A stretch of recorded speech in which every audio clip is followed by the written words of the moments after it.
अगर इनको पता है कि भाई हम 5000 बंदे को 2400 बच्चे को एनुअली नहीं लेके जा सकते, तो भाई ये कोटा ये उम्मीद बंद कर दें। कुरानंदाजी आती है तो कुरानंदाजी के बाद नए टेस्ट ले लेते हैं लोगों से, जो पीछे पड़े हुए हैं लोग वो पेंडिंग में हैं सारे। 2022 के बाद ओईसी की सुस्त रवि कि ओईसी ने काम करना छोड़ दिया। ओईसी का काम है कि वो अपना जो नुमाइंदा उधर कोरिया में है वो एचआरडी के साथ प्रॉपर राब्ते में रहे। लोग गुर्बत की चक्की पे पिस रहे हैं। बिस्मिल्लाहिर्रहमानिर्रहीम, मैं हूं आपका मेज़बान मुर्तज़ा अली खोखर। आज बड़े एक अहम मसले पे बात करने के लिए आपसे मुखातिब हुआ हूं। आज की पॉडकास्ट का मकसद ये है कि पिछले दिनों एक वीडियो मेरी नज़र से गुजरी जिसके अंदर ओवरसीज़ जिन्होंने अप्लाई किया हुआ था कोरियन कंट्रीज़ के हवाले से, एम्प्लॉयमेंट के हवाले से, तो नौजवान खासे परेशान दिखाई दिए। नारोवल के अंदर 70% जो नौजवान हैं उनका मुस्तकबिल जो है वो तारीख में है, उनका मुस्तकबिल दाव में है। तो मेरे साथ उन्होंने एक बड़ी इस पे काम भी किया और बहुत से मामलात में हमें आगे भी दिखाई दिए।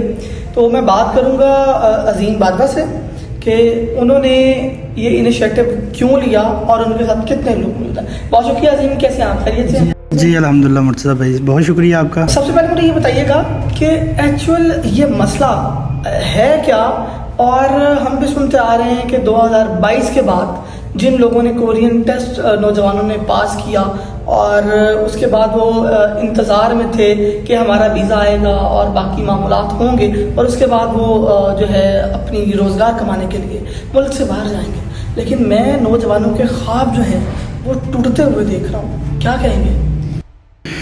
ये आपने बहुत अच्छी बात की, ख्वाब टूटने वाली। ये मैं अपने कानों से और अपनी आंखों से देख चुका हूँ। बेसिकली हमारा ये तहरीक चलाने का मकसद यही था। जब हम लोगों को देखते हैं ना, लोगों के घरों में खाना नहीं है, लोग गुर्बत की चक्की पे पिस रहे हैं, और यहाँ तक भी मुझे देखने में आया कि लोगों ने अपने जेवर बेचकर ये तैयारी की। ओईसी को कभी 1000 रुपया दिया, कभी 2500 रुपया दिया, कभी $50 दिए, और कभी टीचरों के घरों को आबाद किया, लेकिन बच्चों के हाथ में कुछ नहीं आया आज तक। ओईसी बेसिकली मुर्तज़ा भाई एक अदारा है जो कि 2006 के अंदर बनाया गया था कि ये जितने भी हमारे मज़दूर तबका या एम्प्लॉयमेंट के लिए बाहर जाते हैं वो डायरेक्ट कंपनियों के साथ, या बाहर जैसे कोरिया के अंदर एचआरडी डिपार्टमेंट है उसके साथ कोलैबोरेशन करके तो उनके साथ एक एग्रीमेंट किया जाए कि भाई हम आपको इतने बच्चे देंगे, और वो जितना भी एक पेपर वर्क होता है वो करने के लिए किया था। लेकिन बदकिस्मती से ओईसी ने अपना काम नहीं किया। तकरीबन ये 2006 से लेके 2022 तक तो ठीक चला है, लोगों ने बहुत अच्छा रेवेन्यू भी पाकिस्तान को दिया है, हमारे नौजवानों ने, उनके घर के चूल्हे भी बहुत अच्छे से चले हैं। लेकिन 2022 के बाद ओईसी की सुस्त रवि कि ओईसी ने काम करना छोड़ दिया है। इस तरह के फाइलें पड़ी हुई हैं, तो तकरीबन 5000, 2400, 5000, 2 साल का अगर देखें तो 10,000 बंदा जो है ना वो पेंडिंग में पड़ा हुआ है। मेरा यहाँ पर सवाल ये है कि जो पहले उम्मीदवारान जो हैं जिनके अभी तक वीज़े की अजरा मुमकिन नहीं हो सका, तो उसके साथ साथ नए अजरा की जो डेट है वो कैसे पॉसिबल है कि पिछले लोग पेंडिंग में हैं और आपने नई डेट, नई केसेस, नए मामलात को जो है वो आपने दोबारा जो पोर्टल है वो ओपन कर दिया? इस पर क्या कहेंगे? ये इनकी डिप्लोमेसी है, ये खुद काम नहीं करना चाहते, सिर्फ लॉलीपॉप के सहारे लोगों को रखना चाहते हैं। बस ये चाहते हैं कि हम दिखाई दें कि हम काम कर रहे हैं। ओईसी जो है ना वो बेसिकली अपना काम नहीं करना चाह रहे। ओईसी का काम है कि वो अपना जो नुमाइंदा उधर कोरिया में है वो एचआरडी के साथ प्रॉपर राब्ते में रहे। मुर्तज़ा भाई सबसे बड़ा ये कम्युनिकेशन गैप आ रहा है, क्योंकि जितना नेपाल को देखें, वियतनाम को देखें, बांग्लादेश को देखें, उनके जो नुमाइंदे हैं ना उनके अदारों के, वो प्रॉपर वर्क करते हैं, वो एचआरडी के साथ राब्ते में रहते हैं। आप इस तरह लगा लें कि ये लोग सिर्फ काम नहीं कर रहे, इस तरह बस कुरानंदाजी आती है तो कुरानंदाजी के बाद नए टेस्ट ले लेते हैं लोगों से, जो पीछे पड़े हुए हैं लोग वो पेंडिंग में हैं सारे। मैंने यहाँ तक देखा है कि बहुत से नौजवानों के जो ख्वाब हैं, बहुत से नौजवान अपने घर के जेवरात, इवन दो इसी नारोवल के अंदर मैंने देखा है कि लोग अपना घर तक सेल करने के लिए तैयार हैं कि 35 लाख में बोली लगाई जा रही है कि आप 35 लाख दें तो हम जो है आपको बाहर भिजवा देते हैं, हम लोग आपका मामला जो है वो सेटल डाउन करा देते हैं। तो लोगों के जब ख्वाब टूटेंगे लोग फिर बुराई की तरफ जाएंगे।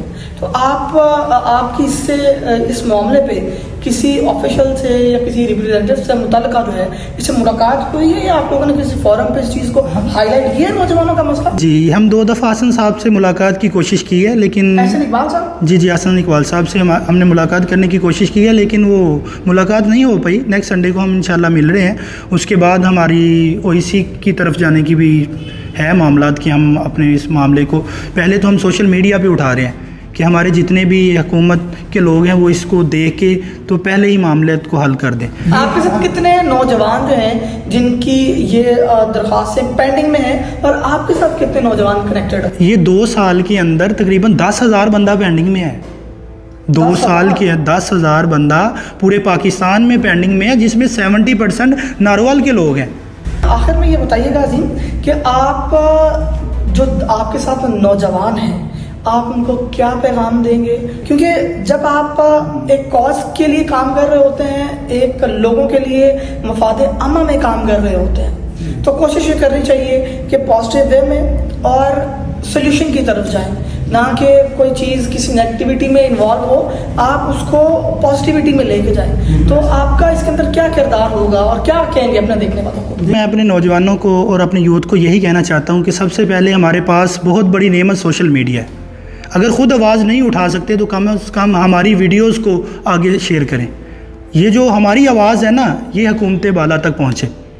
तो मैं उनको यही कहूँगा कि हम जहाँ तक जा सकेंगे इंशाल्लाह जाएंगे, क्योंकि ये 8,000 लोग नहीं हैं यार, ये 8,000 ख़ानदान है। पिछले दिनों मुझे एक बंदा पासर मिला, वो कह रहा था कि भाई मेरी शादी कैंसिल हो गई है। उन्होंने कहा तू पास ही नहीं होया, तू झूठ बोलना है।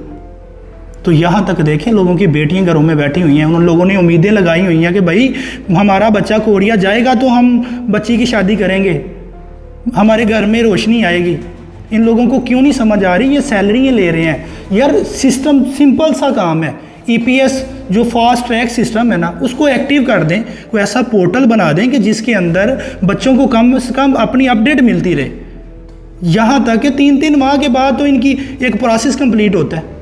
वियतनाम के अंदर आप देखें तो 3-4 महीने के अंदर बंदा कोरिया पहुँच जाता है। हमारे बच्चों की फाइलें ओईसी के अंदर पड़ी हुई हैं। वो जो लोग हैं वो सिर्फ चाय पी के तो आ जाते हैं, उनको इस चीज़ का एहसास नहीं है कि उनके जो टेबल के ऊपर फ़ाइल पड़ी हुई है वो एक बच्चे की फ़ाइल नहीं है, वो किसी का मुस्तकबिल है, किसी ख़ानदान की उम्मीद है। इन लोगों को क्यों नहीं समझ आ रही? अगर ये सारा कुछ नहीं कर सकते तो इसको बंद कर दें। अगर इनको पता है कि भाई हम 5,000 बंदे को 2400 बच्चे को एनुअली नहीं लेके जा सकते, तो भाई ये कोटा, ये उम्मीद बंद कर दें। बच्चों ने अपना स्कूल छोड़ा है, अपनी एजुकेशन छोड़ी है, अपना टाइम कीमती टाइम, सबसे ज़्यादा यही कीमती टाइम होता है कि बंदा एक टर्निंग पॉइंट पे खड़ा होता है कि मैंने ज़िंदगी के किस पहलू पे जाना है। तो भाई हमारी इनसे गुजारिश है, ये बच्चों का हक है, ये इनको दें। ये सिर्फ कोई ज़्यादा बहुत सारी मेहनत डिपार्टमेंट ये सारा कुछ बना हुआ है, ये सिर्फ और सिर्फ आपकी सुस्त रवि से है। तो आपसे मौदबाना गुजारिश है कि आप इस पे थोड़ा एक्शन लें और थोड़ा काम करें। नाज़रीन, आपने सुना कि जिस तरह ये हज़ारों नौजवानों की नुमाइंदगी कर रहे हैं और हज़ारों नौजवानों की आवाज़ बनने की कोशिश कर रहे हैं, तो मैं अपने देखने वालों को भी यही गुजारिश करूँगा कि बच्चों का मुस्तक़बिल और बच्चों की उम्मीदें जब ख्वाब टूटते हैं तो रूह को तकलीफ़ होती है। तो बराए करम अपने मुल्क का जो नौजवान है उसके बारे में हुकूमत से गुजारिश है कि वो ज़रूर कोई ना कोई ऐसा लाए अमल जो है या इस तरह के जो फास्ट ट्रैक सिस्टम है उनको अपडेट करें, और जो भी वज़ारत ख़ारजा को देख रहे हैं, जो वहाँ बैठी हुई शख्सियात हैं, वो ज़रूर इन ख़ानदानों की तरफ देखें। ये चिराग जलेंगे फिर रोशनी होगी। अगर लोग और नौजवान मायूस होंगे तो पाकिस्तान मायूस होगा। मायूसी गुनाह है।